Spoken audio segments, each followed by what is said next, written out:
Alright, so we're going to learn about some trigonometry today, and the thing that we need to be aware, first of all, are what are the parts of a right triangle, and when we're talking about the parts of the right triangle, what I ask you to do is picture yourself sitting inside or standing inside a giant right triangle. If you're inside the giant right triangle, you can see the right angle side so that you know directly across from that is your hypotenuse.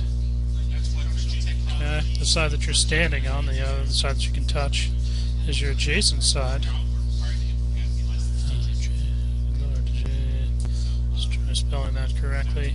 And then we've got your opposite side, which is the one that no matter how long your arms are, you can't touch. That's the opposite side. Okay, those are the various parts of the right triangle. So what we use those parts of the right triangle for, you got your hypotenuse, you've got your opposite, and you've got your adjacent, are to develop the trig functions. And you've all seen these. We're going to call this angle G for girl.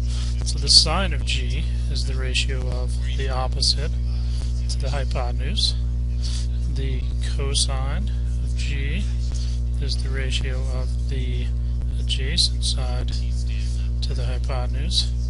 And the tangent of G is the ratio of the opposite to the adjacent. And we all remember our good friend Chief Sokotoa, who allows us to remember a sine, not a cosine, and tangent, respectively. Okay, so we're familiar with all of those pieces.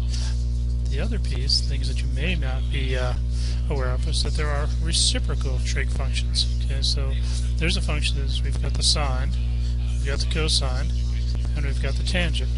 When we're talking about reciprocal, we're talking about 1 over the sine, and 1 over the cosine, and 1 over the tangent.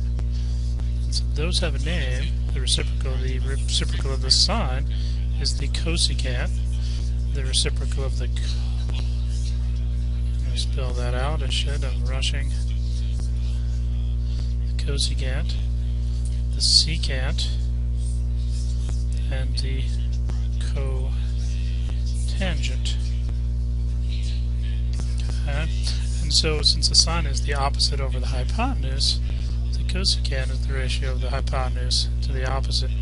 The secant is the ratio of the hypotenuse to the adjacent, and the cotangent is the ratio of the adjacent to the opposite. As they're all reciprocals of the various things. Notice that sine goes with cosecant, cosine goes with secant, and tangent goes with cotangent. So all the cofunctions are paired with a different sort of function. There's a little wheel that shows them all connected: the tangent and the cotangent, the secant and the cosine, and the sine and the cosecant. And it turns out that, just as odd as it is, if you multiply these two together, you get that one. If you multiply these two together, you get that one, and so forth and so on around the way. If you look at it, okay, tangent, we'll just use what I'm telling you is the sine times the secant. So tangent is the opposite over the adjacent. The sine is the opposite over the hypotenuse. The secant is the hypotenuse over the adjacent. Lo and behold, hypotenuses cancel if there's such a thing, and you get that. So that's just a little visual for you on that particular moment.